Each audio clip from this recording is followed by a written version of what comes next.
19 मार्च 1987 मुंबई के opera house market के बाहर एक बस लगी होती है।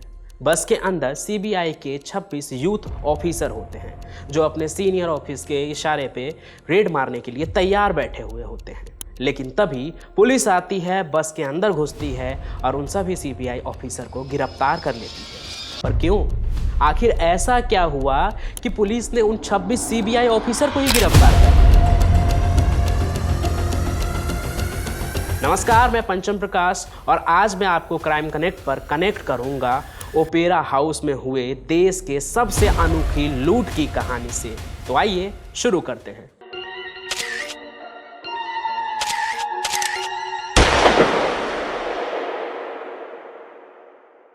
ओपेरा हाउस हाइस्ट मुंबई का एक ऐसा क्राइम जिसके बाद लोगों को अपराधियों पे गुस्सा कम आया, लेकिन उससे ज़्यादा उन्होंने उसके शातिर दिमाग की तारीफ की। लेकिन इन सभी चीज़ों में उस 26 नौजवान का बहुत बुरा हुआ जिन्होंने सीबीआई ऑफिसर बनने का नया नया स्वाद चखा, लेकिन बाद में उनका मुंह ही करवाहट से जलने लगा।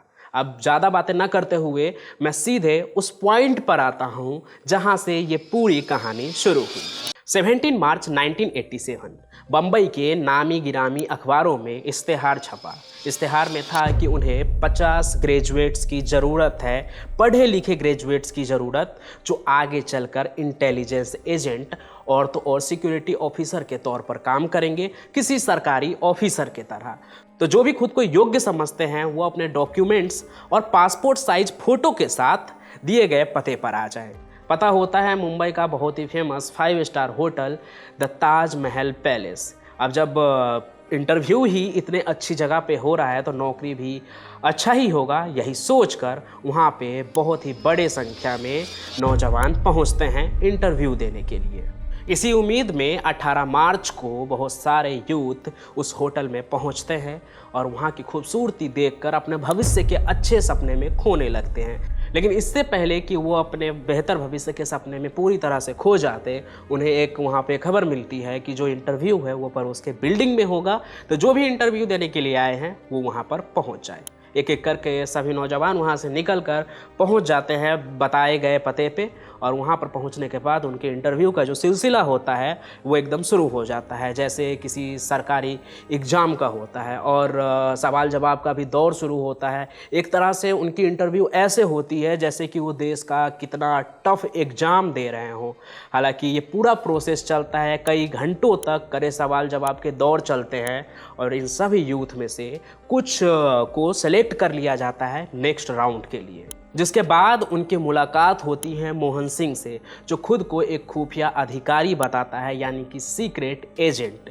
वो वहाँ सबका हेड होता है और उसके बातों में रौब ऐसा होता है कि लगता है उसे देख के कि वो कोई बहुत ही बड़ा और अनुभवी अफसर है। उसकी बातों में सभी जितने भी यूथ होते हैं वो इस तरह से खोने लगते हैं कि उन्हें लगता है कि मोहन सिंह के साथ अगर मैं काम करूंगा तो आगे चलकर ज़रूर कोई बड़ा सीक्रेट एजेंट बनूंगा। ये जो सेकेंड राउंड होता है एक बार फिर से चलता है और उनमें से सेलेक्ट कर 26 यूथ को सिलेक्ट कर लिया जाता है। एक फाइनल सिलेक्शन होता है और यहीं पर तैयार हो जाती है उनकी स्पेशल 26 की टीम, जिन्हें ये बताया जाता है कि आपकी जो यहाँ पर हायरिंग हुई है एक तरह से वो एक खास मकसद के लिए हुई है। उसके बाद उन सभी को दोबारा से ताज कॉन्टिनेंटल होटल बुलाया जाता है, जहाँ पर मोहन सिंह दोबारा उनसे मिलते हैं और उन्हें सिलेक्शन की बधाई देते हुए कहते हैं कि आप लोग बहुत लकी हैं कि आप इस टीम में शामिल हो रहे हैं जो आगे जाकर बहुत ही बड़े बड़े कारनामे करने वाले हैं। और इन सभी चीज़ों के लिए उन्हें कड़े ट्रेनिंग से गुजरना पड़ेगा, बहुत कुछ सीखना पड़ेगा, क्योंकि ये बहुत जिम्मेदारी की काम है और साथ ही साथ इसमें रिस्क भी बहुत हो सकता है। तो ट्रेनिंग उनकी कल से ही शुरू हो जाएगी और कल उनको छापा मारने की ट्रेनिंग दी जाएगी। तो अगले सुबह अब उनकी मुलाकात मोहन सिंह से होगी। सभी खुश होकर वहाँ से निकल जाते हैं कि अब तो वो अफसर बनेंगे और इंतज़ार करने लगते हैं अगली सुबह की। रात गुजरता है और आ जाता है 19 मार्च जब ये स्पेशल 26 की टीम अपने कारनामे को अंजाम देने वाली थी। लेकिन उससे पहले वो पहुंचते हैं ताज होटल फिर से एक बार दोबारा, जहां पर उन्हें उन सबको एक एक कार्ड दिया जाता है। वो कार्ड देखते हैं, कार्ड पर उनका नाम होता है, सीबीआई लिखा होता है। ये देखकर वो बहुत ही खुश हो जाते हैं और ये सोचने लगते हैं कि अब तो वो सीबीआई ऑफिसर बन गए। और अपने मन में सीबीआई ऑफिसर बन जाने के एकदम उनके अंदर खुशी होती है, लेकिन उनमें से कोई भी ये नहीं सोचता है कि आखिर वो सीबीआई ऑफिसर इतने आसानी से बन कैसे गए। खैर, सभी को ऐसा लगता है शायद कि जो खुफिया एजेंसी सब में बहाली इसी तरीके से होती है, और उसके बाद उन्हें वहाँ पे इंस्ट्रक्शन मिलता है, जिसके बाद वो सीधे होटल के बाहर एक लग्जरी बस लगी होती है, उसमें जाकर बैठ जाते हैं और इंतज़ार करने लगते हैं कि अब उनके जो आका है मोहन सिंह, वो आएंगे, उनके सीनियर ऑफिसर, इंटेलिजेंस ऑफिसर, और वो बताएंगे कि आगे करना क्या है। और पूरे जोश के साथ वो सभी यूथ सीबीआई ऑफिसर जो अभी अभी नए नए सीबीआई ऑफिसर बने हैं वो इंतज़ार करने लगते हैं। मोहन सिंह आता है और उन सभी को लेकर निकल जाता है अपने स्पेशल 26 के साथ अपने कारनामे को अंजाम देने, जिसका उन 26 लोगों को कोई भनक भी नहीं होता है। दोपहर के 2 से ढाई बजे करीब यह टीम मुंबई के मशहूर त्रिभुवन दास भीमजी जावेरी एंड सन्स के ओपेरा हाउस वाले ब्रांच पर पहुंच गई। मोहन सिंह ने यहां दुकान के मालिक प्रताप जावेरी को अपना आइडेंटिटी कार्ड दिखाते हुए कहता है कि वो यहां पर अपने टीम के साथ सीबीआई की रेड डालने आए हैं, क्योंकि उनके खिलाफ मोहन सिंह को कंप्लेंट मिली है कि वो अपने दुकान में सोने की मिलावट करते हैं।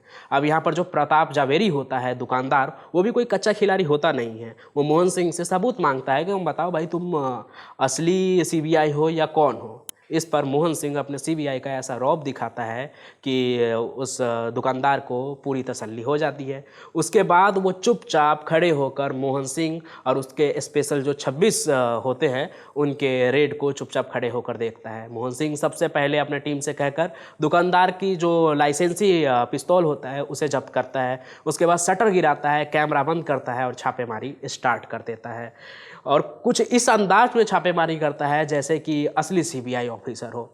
और पूरे छापामारी के दौरान 45 मिनट लगते हैं। इस दौरान दुकानदार चुपचाप देखता रहता है और सभी टीम अपने अपने काम को अंजाम देते हैं। जो ये मोहन सिंह होता है बाकायदा सभी सामान को इकट्ठा करता है और जितने भी जेवर होते हैं उन सबको पॉलीथीन के बैग में पैक कर कर सरकारी मुहर भी लगाता है उस पर, और फिर सारे सामान को एक बैग में इकट्ठा कर कर वहाँ से चलता बनता है। शोरूम से बाहर निकलने के बाद मोहन सिंह अपने पूरी स्पेशल 26 की टीम को बस में बिठाता है और सारा जेवरात अपने गाड़ी में रख लेता है और उन्हें कहता है कि वो यही बस में बैठकर इंतजार करें, क्योंकि उन्हें पड़ोस के एक दुकान में भी कार्रवाई करनी है जहां उनकी ज़रूरत नहीं है। उसके बाद मोहन सिंह वहां से चला जाता है और उनकी स्पेशल 26 की जो टीम होती है, जो नए नए सीबीआई ऑफिसर बने थे, वो बस में बैठकर अपने सीनियर ऑफिसर का लौटने का इंतजार कर रहे थे। इधर जो जिस दुकानदार का पूरा दुकान लूटा था, पूरा एक तरह से दुकान खाली हो गया था, उसे थोड़ी देर बाद शक होता है कि ऐसे कैसे सीबीआई का रेड पड़ गया। फिर उसके बाद वो पुलिस से इस पूरे चीज़ को बताता है कि हमारे यहाँ सीबीआई आए और दुकान का सारा सोना लेकर चला गया। पुलिस को भी यहाँ पे थोड़ा सा शक होता है कि अगर ऐसा कोई रेड उनके इलाके में पड़ रहा होता तो उन्हें भी इस बात की थोड़ी जानकारी तो होती ही। उसके बाद मौके पर पुलिस पहुँचती है, दुकानदार से मिलते हैं। उसके बाद वो बाहर देखते हैं कि बस लगा होता है और उसमें बहुत सारे लोग होते हैं। दुकानदार भी बताता है कि इसमें से कुछ लोग तो दुकान के अंदर भी आए थे। उसके बाद पुलिस उस बस में घुसती है जहाँ पर 26 नौजवान बैठे हुए थे जो 2 दिन पहले ही नए नए सीबीआई बने थे। वो बताते हैं कि वो अपने सीनियर ऑफिसर के आने का इंतजार कर रहे हैं और साथ ही ये भी बताते हैं कि वो सभी सीबीआई ऑफिसर है। अब यहाँ पर पुलिस का दिमाग घूम जाता है, क्योंकि ऐसे कोई सीबीआई ऑफिसर होते ही नहीं है। फिर जाके जब पूछताछ होती है तो पूरा प्लान जो होता है वो सामने आता है कि मोहन सिंह ने इन 26 नौजवानों का एक तरह से इस्तेमाल कर कर उस सुनार की दुकान लूट ली है और वहाँ से गायब हो गया।